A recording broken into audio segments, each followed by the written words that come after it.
We're taking the narrative and we're like, nah, we're going to do it and we're going to make it cool and we're going to make it successful. Right. And success doesn't just mean numbers for me. It means like we did a thing that we're super proud of and we got it out there. Okay, this is something I haven't done. People are excited to hear her. I'm just going to go ahead and create something over here. Coming up on another act, I talk with Tika Sumpter about otherness, her hit series Mixed Dish, and the things she hopes to be most grateful for in 2021. Tika, I love seeing you in Mixed Dish, and I remember when it was announced, I just thought it was a great idea all the way around. What made this the right project for you at the time you said yes? Good question. What made this the right project? Well, I was looking for something, another show to do, and myself and Kenya Barris, we would always see each other around town, and we keep saying we gotta work together, we gotta do something together, and we had a few things, and then this came up, and he called me, and he's like, Tika, I'd really love for you to be part of the show, and it's it's a prequel of Blackish, and I read it, and then I was like, wait. The lady who played my character, Anna Devere Smith, does not look anything like me. He's like, no, I know that. He's like, but I want to switch it up to give it a different flavor. Show a brown skin, dark skinned Black woman, and not showing only what her kids are going through, but what she's going through during that time in the 80s, right? Yes. And presenting myself that way. So I thought, okay, this is something I haven't done. And so I said, why not? I think we've kind of talked about this before, but the show, I love the representation of the show of a mixed race family, but really the show is about otherness, which is why I think it's so relatable, because I'm an other and I'm like, hey, like I'm not biracial, no, but I'm an other, and it speaks to me so directly because of that. Exactly. So yeah. Alicia, yes, we're others, right? But like she's just awkward and weird at times and thinks she can dance and can't, like she's just, just all the things that don't necessarily check the boxes of a person you think who you know who she is, right? And so she's other than just who she is, just acting a certain way, right? And so I agree with you, Kelley, on that, where it's like, it doesn't matter if you're I don't even think that's the whole point. I think it is otherness, being different. What's great is that the Tika Sumpter train has not slowed down at all, because you have the show, you have this dope bomb podcast that I want to talk about, and then your name keeps getting attached to franchise films that you're going to come back and give us some more. So you have a lot going on right now. How do you decide what you say yes to at this point? Well, now that it's not just about like, girl, I got to pay my bills, you know what I mean? Because we all know what that is. I love when Black girls come up to me and say, oh my God, I saw myself in a way that I never thought I'd be on screen, whether it's with Sonic the Hedgehog or whether, whatever it looks like. And for me, I just want to, first of all, I want the whole first to be over. I want all the first to be over so that we can just be, right? Yeah. And fail and do all the things that we want to do. And so prioritizing, now it's about creating my own projects and also being attached to things that are obviously going to get me to different places, whether it's my production company, but really for me, creating my own vehicles that I haven't had the opportunity to play yet. So if they're not going to write it for me, I'm going to do it myself. And let's be honest, that started for you a couple of years ago. You know how much I love your work in Southside with You. I think when I saw the first screening of it, I hit you up like, oh my God, this is so great. I love seeing you in this. And you also produced that film. How did that change how you even navigate, this industry and this system? It gave me more confidence that don't listen to the system to tell, there were many like, oh, well, I don't know. Could it get done? And I just didn't. And there were just so many layers to actually getting it executed.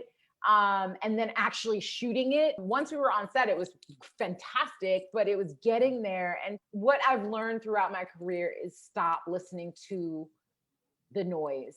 But now I'm just like, whenever anybody says something can't be done, I'm like, okay, cool, bye. You know what I mean? Like you can't do it. That's okay. Or you don't want to do it. That's fine. But I feel like I have a good sense of the things that are not only relevant, but just what I want to do, the things that I want to try. Yeah, and that has to feel really powerful to be able to take your own career into your own hands in that way, because we haven't seen that be a reality before. This generation of Black actresses, this is a new experience for you guys.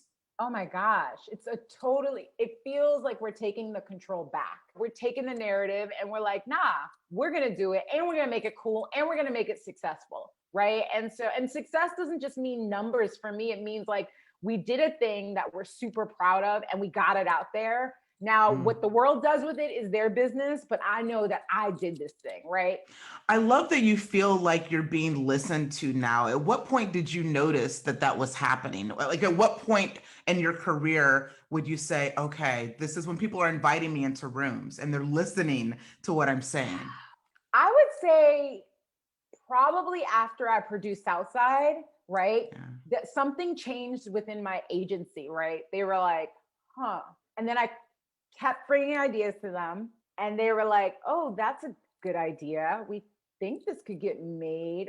And then other production companies wanted to come on board. Like when they started seeing like, oh, wait, other people want to join in and other people are excited to hear her, or they're getting calls like, oh my God, she has pitched this better than a lot of writers pitch. That's when like it started kind of changing of like, Tika isn't just like, you know, and listen, if you just want to be an actress, all for it. But that I know that I'm called for more than that, right? And so it wasn't just being seen as an actor. They were literally all types of producers I'm dealing with now are like listening, like just so leaning in. So I think that happened like after Southside, and I also created some kind of a little bit more confidence, I think, in what I had to say, rather than again allowing people to tell me it's not possible, because then I had something to say. No, it's possible. So much of your career trajectory, I think, has been allowing women. No. No, I was going to say allowing women and in particular women who look like us to see themselves in spaces that we don't normally get to see ourselves. And that feels so important. And part of that was creating your podcast, which is specifically for Brown moms. Obviously, you weren't seeing, something that spoke to that type of woman, but tell me a little bit about, how you created that and why. Yeah, so my business partner and I, Ty Randolph, created this platform called sugarberry.com. And we call it the Brown Mama's Guide to the Sweet Life, because when I was pregnant with Ella 4 years ago, I just didn't see myself. I just started Googling all this stuff. And then when Black moms would come up, it was like death, doom, and destruction. I know that there's joy within our community, no matter where you are in life, right? And I just was like, we say we want to pass the sugar rather than spill the tea, right?